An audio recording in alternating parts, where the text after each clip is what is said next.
अस्सलाम वालेकुम, आप देख रहे हैं इनसाइड पाकिस्तान। मैं हूं मोहम्मद ज़फ़ीर। पाकिस्तान पीपल्स पार्टी का यौम तासीस भरपूर आज क्राउड नज़र आया कोयटा में और पाकिस्तान पीपल्स पार्टी की लीडरशिप भी चार्ज नज़र आई। बिलावल भुट्टो साहब कहते हैं जी नॉन लीग महंगाई लीग है, लोगों को मालूम है ये सियासत के शोबाज हैं।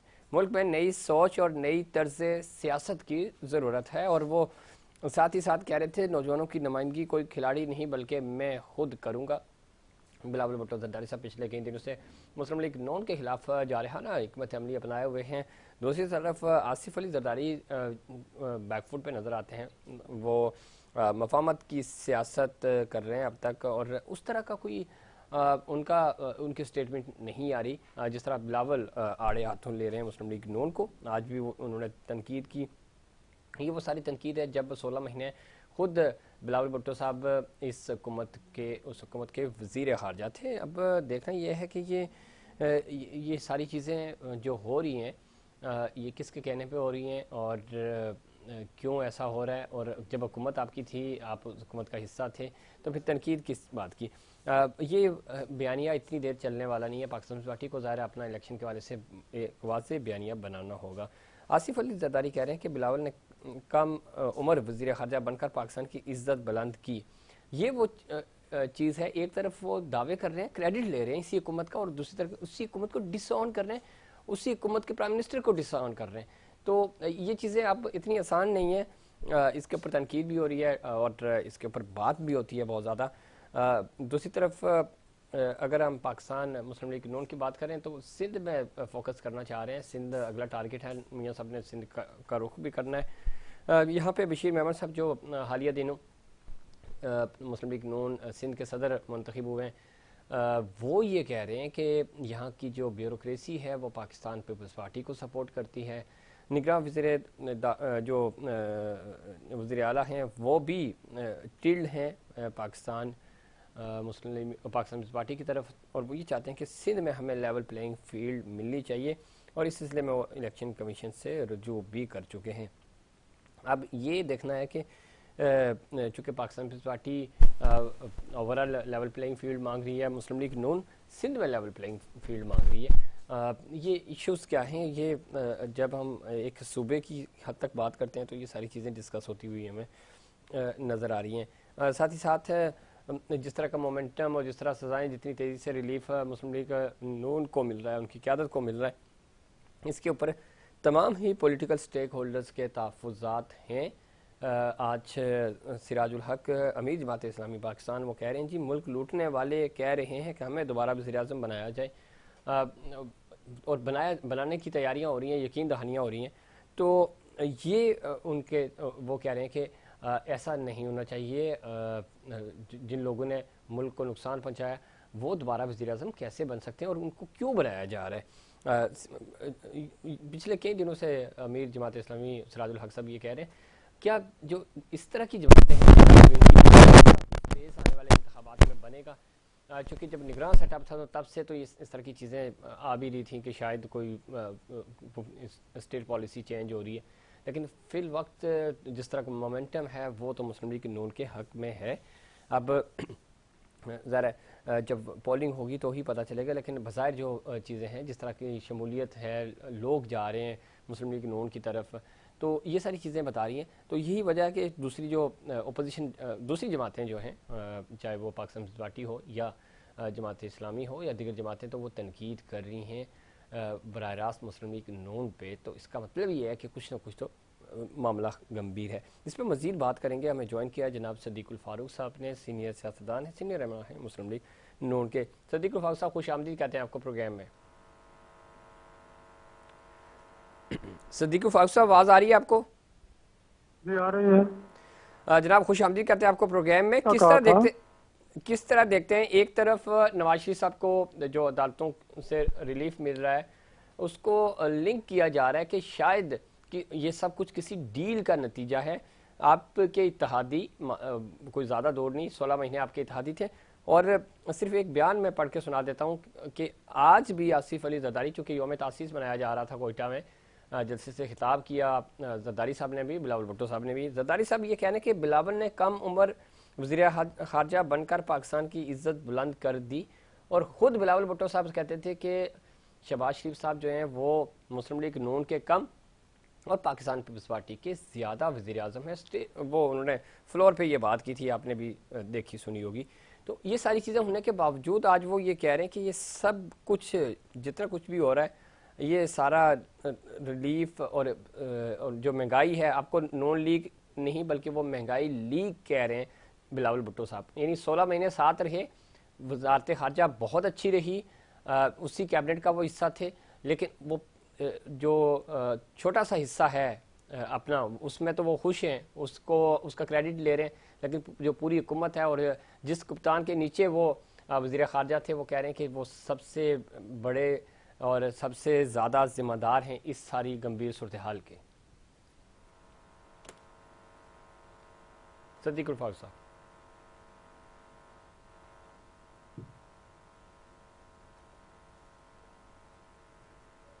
सर आवाज़ आ रही है आपको? जी, अब आपकी आवाज आई है, लेकिन दरमियान में तो कोई नहीं आवाज आई। जी, मेरा सवाल आपसे ये था कि बिलावल भुट्टो जरदारी साहब आज भी तनकीद कर रहे हैं आपके ऊपर, लेकिन आज ही की स्टेटमेंट आसिफ अली जरदारी साहब की ये है कि बिलावल भुट्टो बेहतरीन वज़ीर ख़ारजा थे और उन्होंने पाकिस्तान का तशख़्ख़ुस पूरी दुनिया में उजागर किया, सॉफ्टवेयर में बिल्ड किया। एक तरफ वो डिसऑन करते हैं पूरी हुकूमत को और दूसरी तरफ उसी हुकूमत की, उसी कैबिनेट का एक अहम वज़ीर होने के नाते सारा क्रेडिट भी ले रहे हैं। यही नाइंसाफी है ना। यानी आप एक तरफ ये क्रेडिट भी लेते हैं कि अदम एतमाद पर मैंने मुस्लिम लीग नून और मौलाना फजलुर रहमान साहब को कायल किया, वो तो नहीं आ रहे थे, चले फिर हो गया। फिर ये क्रेडिट भी आप ले लेते हैं कि जी हमने मुल्क को डिफॉल्ट से बचाया, तो बाकी क्रेडिट लेना वो डिस्क्रेडिट है। ये क्या है? ये एक्चुअली चूंकि उनका एक प्रोग्राम था कि बिलावल भुट्टो जरदारी को वज़ीर आज़म बनाना है, और उसके लिए वो जिस तरह से लाहौर में आके बैठे और दाएं बाएं उन्होंने कोई हाथ पांव मारे, तो वो बात बनी नहीं। उसके बाद उन्होंने ये गुस्सा आया कि मियां नवाज शरीफ साहब की तरफ लोग क्यों जा रहे हैं, तो फिर उन्होंने एक यानी बयानिया बनाने की कोशिश की कि ये महंगाई पार्टी है, ये फलां है, इन्होंने नाकामी ये सारा काम ख़राब किया है, और ये कि जनाब ये मिल रहे हैं और ये लेवल प्लेइंग फील्ड जो है वो इन्हीं के हक में, हमारे हक में नहीं है।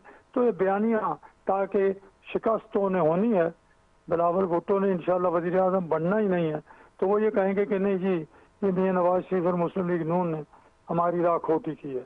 तो उसके लिए ये बहुत कुछ बातें करते हैं, कभी ठंडी फूंक मारते हैं, कभी गर्म फूंक मारते हैं। तो ये बहुत बुरी बात है, ये अच्छी बात नहीं है कि पीपल्स पार्टी जैसी पार्टी और आसिफ अली जरदारी साहब जैसा मतलब है आदमी जो है वो अब इस, और बिलावल भुट्टो अब इस यानी स्ट्रेटेजी पे उतर आए हैं। ये गलत बात है।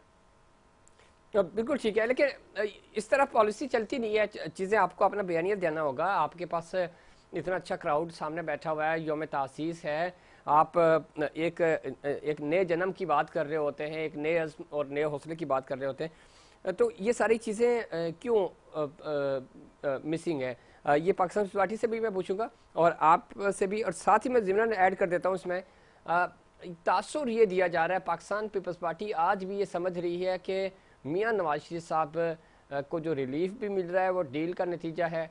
जो अभी तक उनको इलेक्शंस तो हुए नहीं हैं, 8 फरवरी 2024 को इलेक्शंस होंगे, लेकिन पहले ही पता है कि प्राइम मिनिस्टर जो हैं वो नवाज शरीफ साहब होंगे। अभी केसेस हैं, रिलीफ मिलना है, उन पे फैसले आने हैं।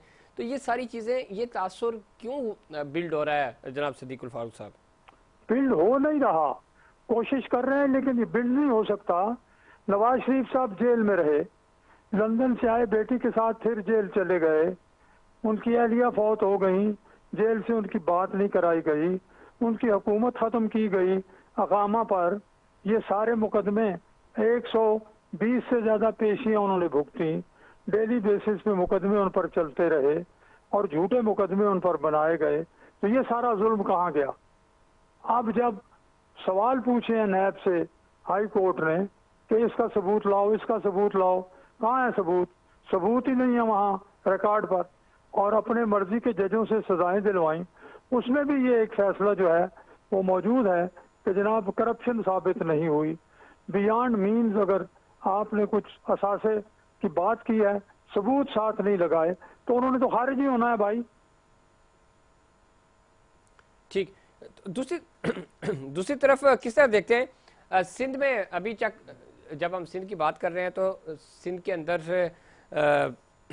आप डिमांड कर रहे हैं, बशीर मेमन साहब जो आपके नए सदर बने हैं सिंध के, वो कह रहे हैं कि जी लेवल प्लेइंग फील्ड मिलनी चाहिए। यही शिकवा मुस्लिम लीग नून से पाकिस्तान पीपल्स पार्टी भी कर रही है। आपको क्या लगता है कि सिंध की सियासत को भी आप बड़े अच्छे से जानते हैं, ब्यूरोक्रेसी के हवाले से इल्ज़ाम लगाए जा रहे हैं कि शायद पाकिस्तान पीपल्स पार्टी की तरफ टील्ड है। पाकिस्तान पीपल्स पार्टी ये कह रही है कि नेशनल सतह पे जब हम बात करते हैं, फेडरल की बात करते हैं, वहाँ ब्यूरोक्रेसी आपकी तरफ टील्ड है। तो ये इस तरह क्यों कन्फ्यूजन है? तमाम स्टेक होल्डर्स बैठ के इलेक्शन कमीशन के फैसलों पे और निगरान हुकूमतों की जो जिम्मेदारियाँ हैं उसके ऊपर भरोसा क्यों नहीं कर रहे? देखिए, फिलहाल तो वो एक लड़ाई लड़ रहे हैं इलेक्शन की, जिसमें उनकी कोशिश ये है कि उन्हें ज़्यादा से ज़्यादा सीटें मिल जाएं, ताकि अगर उन्हें उनका प्रोग्राम तो मेजॉरिटी लेने का था, वो ना भी हो तो सीटें ज़्यादा हो ताकि वो बारगेनिंग पोजीशन में आए। जिस तरह पहले उन्होंने पीडीएम के साथ मिलकर हुकूमत बनाई 16 महीने की, उसमें बारगेन करके अहम वजारतें ली, तो इसी तरह यहाँ कोई पोजीशन हो, उसके लिए ये सारी बातें कर रहे हैं, दौड़ धूप भी कर रहे हैं, हाथ पांव मार रहे हैं, साथ इल्ज़ाम भी लगा रहे हैं। किसी को उन्होंने टारगेट तो बनाना है ना। अब वो उनके सामने टारगेट जो है वो इस वक्त जो सबसे बड़ी पार्टी है, पॉपुलर लीडर है, जिसकी क्रेडिबिलिटी है, जिसने सी पैक शुरू कराया, पाकिस्तान की मईशत को बेहतर किया, उनकी अपनी हुकूमत 8 से 13 तक की देखें, लोड शेडिंग, बर्बादी और दहशत गर्दी के अलावा उन्होंने पीपल्स पार्टी ने दिया क्या था? अब नवाज शरीफ साहब ने दहशत गर्दी भी माशाल्लाह ख़त्म की, लोड शेडिंग भी ख़त्म की, सी पैक भी शुरू कराया, बड़े बड़े मंसूबे शुरू कराए। लोगों को सारी चीज़ें पता हैं और याद है, तो उनको चलो बदनाम करो, उनको टारगेट बनाओ और किसी तरह से अपना रास्ता हमवार करो। ठीक है। दूसरी तरफ पंजाब की सूरत हाल क्या है जनाब सदीकुल फारूक साहब? क्या हिकमत अमली बनाई जा रही है मुस्लिम लीग नून की तरफ से? चूँकि पंजाब आपको बहुत बेहतर तरीके से मैनेज करना होगा। राना साहब तो दावा कर रहे थे 125 सीटें हम जीतेंगे 141 में से नेशनल की। बड़ा फिगर है, इतना तो आसिफ अली जरदारी साहब उस दिन इंटरव्यू दे रहे थे हमें मीर साहब को, तो उन्होंने कहा कि मुझे नहीं लगता कि 172 का नंबर किसी एक पार्टी के लिए अकेले हासिल करना मुमकिन हो। मिलजुल कर ही हुकूमत बनेगी आने वाली जो मोहम्मद जफीर साहब जी, अगर आप खुद पंजाब का दौरा कर लेना जी जी जी, तो आपको खुद नजर आ जाएगा कि मुस्लिम लीग नून के जनाब नवाज शरीफ बतौर वजीर आजम और शहबाज शरीफ साहब के बतौर वजीर आला कारनामे चप्पे चप्पे पे नजर आते हैं। हमें तो कुछ ज्यादा लंबी चौड़ी कैंपेन की भी जरूरत नहीं होगी, करेंगे सही, हम कैंपेन बड़ी जोरदार करेंगे, लेकिन हर चीज सामने है। यहाँ मोटरवेज हैं, इधर जनाब सी पैक के मंसूबे चल रहे हैं, वो सामने जनाब ओवरहेड ब्रिज बना हुआ है। लेकिन सदीकुल फारूक साहब ये बातें ठीक है आपकी, जो मोटरवेज की बात करते हैं या अगर थोड़ा सा माजी में चले जाएं, आपकी क्रेडिट पे बहुत सारी चीज़ें हैं, लेकिन वो अगर हम मुस्तकबिल करीब की बात करें तो माजी करीब की, तो उसमें हमें ये डेवलपमेंट उस तरह नज़र नहीं आई और भरोसा नहीं किया जा रहा है। आम आवाम अभी जो सर्वे पंजाब से आए हैं, मैंने तो नहीं पर्सनली विजिट किया, मीडिया रिपोर्ट्स, गैलप सर्विस और ख़ुद आपका मुस्लिम लीग नून के एक ट्विटर हैंडल से भी सर्वे आया, वो कोई इतना हौसला अफजा नहीं है आपके लिए, वो बड़ा चैलेंजिंग है। तो अगर हम इस चीज़ को मद्देनज़र रखें, ज़रा ये कोई सर्वेस हमेशा पूरी दुनिया में बिल्कुल गलत साबित हुए। अमेरिका जैसे मुल्क में भी जब इलेक्शंस होते हैं उसके जो सर्वे रिपोर्ट्स आती हैं, जो सर्वेस कराए जाते हैं, वो इलेक्शन पे उस तरह जब इलेक्शन डे पे देखते हैं तो बिल्कुल डिफरेंट रिजल्ट्स आए, लेकिन एक आइडिया हो जाता है कि एक टिल्ड नज़र आता है। तो उसमें तो अभी तक तो आप उस तरह कामयाब नज़र नहीं आए। ग्राउंड जो अभी तक सर्वे रिपोर्ट्स आ रही हैं या मीडिया रिपोर्ट्स आ रही हैं, बाकी आप ज़रा खुद अभी वक्त है, कैंपेन्स होंगी। देखिए, मैंने आपके सामने हकायक रखे हैं। जी दूसरी बात यह है कि अभी इलेक्शन होने में 2 महीने से ज़्यादा का अरसा मौजूद है। जब सही माने में इलेक्शन कैंपेन चलेगी तो हमारी कैंपेन भी एग्रेसिव होगी। हम इमरान खान के कंट्राडिक्टिंग स्टेटमेंट्स, हाँ ये साजिश जो है ये अमेरिका ने की है, ये साजिश अमेरिका ने नहीं की, हाँ जनाब मैं 100 दिन में आपको ये दे दूंगा और उसके बाद ये मैं तो नहीं दे सकता, मैं ये करूंगा, और उसके उलट हम ये सारी चीज़ें सामने रखेंगे और इमरान खान ने जो कुछ इस मुल्क के साथ बर्बादी की है वो सामने रखेंगे, इमरान खान का किरदार सामने रखेंगे, लोगों को सामने आएगा। अभी हम वो चीज़ें जो है वक्त से पहले नहीं आवाम में लेके जा रहे, लेके जाएंगे, कैंपेन चलेगी, कैंडिडेट सामने आएंगे, फिर आपको नजर आ जाएगा इंशाल्लाह। ठीक है, ये खैर दुरुस्त कह रहे हैं, लेकिन ये तासुर तो जोर पकड़ रहा है, कैंपेन चल रही है, ये जो तासुर है इसको कैसे ज़ायल किया जाएगा? मैंने पिछले प्रोग्राम में भी आपसे ये बात की थी कि मियां नवाज शरीफ साहब की एक अपनी पर्सनैलिटी है, एक सियासत है, एक पूरा एक उनका माजी है, उसको आप किसी डील के साथ जोड़ नहीं सकते। उनका एक अपना ऑरा है, वो इलेक्शंस जब वो कैंपेन के लिए निकलते हैं तो ज़ाहिर है लोग उनके साथ शामिल होते हैं, लोग शामिल हो भी रहे हैं, कुछ इलेक्टिबल्स भी आपके साथ शामिल हुए, बलोचिस्तान का विजिट बड़ा अच्छा रहा। तो ये आप नहीं समझते कि अगर इस तरह का तासुर बनेगा तो खुद जो आपके वोटर्स हैं और जो जेन्युइन आपके लोग हैं, जो आप मियाँ साहब को पसंद करते हैं, आपकी पार्टी लीडरशिप को पसंद करते हैं, तो ये उनके साथ भी ज्यादती होगी कि ये उनके ऊपर भी एक ये ठप्पा लग जाएगा कि वाकई कोई डील है, कोई स्पेशल कोई जो हमारे ताकतवर हल्के हैं उनकी कोई ख़ास सपोर्ट है, कोई नरम गोशा है। देखिए, मैं एक बात आपसे अर्ज करूँ जी, पहली बात यह है कि अगर मियाँ साहब डील करते तो मियाँ साहब इक़्तिदार में ही रहते, बाहर जाते ही ना। लेकिन अगर ये तासुर हमारे मुखालिफिन एस्टेब्लिश करना चाहते हैं कि मुस्लिम लीग नून की डील हो गई और इक़्तिदार इन्हें मिलेगा, तो फिर मेरा ख्याल है हमें कुछ ज़्यादा तरदीद करने की ज़रूरत भी नहीं है। अच्छी बात है, फिर मेजॉरिटी जो है रूरल कॉन्स्टिट्यूएंसीज में आगे पीछे वो तो फिर उसी तरफ जाएगी जिधर इक़्तिदार जा रहा है। अगर ये तासुर कायम हो जाता है कि नवाज शरीफ ही वज़ीर आज़म आ रहे हैं, मुस्लिम लीग नून की हुकूमत आ रही है, तो फिर ये मतलब है खातिर जमा रखें हमारे मुखालिफिन कि फिर इनको कुछ नहीं मिलना।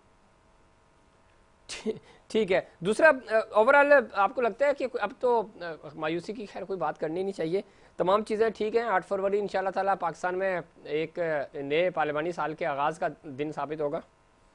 जी, मैंने कहा 8 फरवरी 2024 इंशाल्लाह ताला इलेक्शन डे होगा। अब कोई इंशाल्लाह, हमें इसमें कोई शक नहीं। ठीक है, कोई शक नहीं। और हुकूमत भी आप ही बना रहे हैं? ये अल्लाह को पता है, लेकिन हम पूरी कोशिश कर रहे हैं कि हमारी हुकूमत बने। बहुत शुक्रिया सदीकुल फारूक साहब, आपने प्रोग्राम में वक्त दिया। और ज़ाहिर अभी वक्त है, जोड़ तोड़ भी चल रहा है, और ओवरऑल अगर हम देखें तो इसमें भी कोई दो राय नहीं है कि बहुत टाइम है, गेम चेंज हो जाते हैं, और अभी भी बस से पड़ता बहुत सारी चीज़ें चल रही हैं। सरप्राइज़ मिलेंगे, बहुत बड़ी बड़ी पॉलिटिकल पार्टीज़ को भी सरप्राइज़ मिलने वाले हैं। वो सरप्राइज़ क्या होंगे, और क्या ये रिजल्ट्स इसी तरह होंगे जो अभी हमें नज़र आ रहे हैं, पार्टी पोजीशन इसी तरह की होंगी, या इसमें भी कोई बड़ी तब्दीली आ रही है? इस पर मज़ीद बात करेंगे, लेकिन उससे पहले कमर्शियल ब्रेक।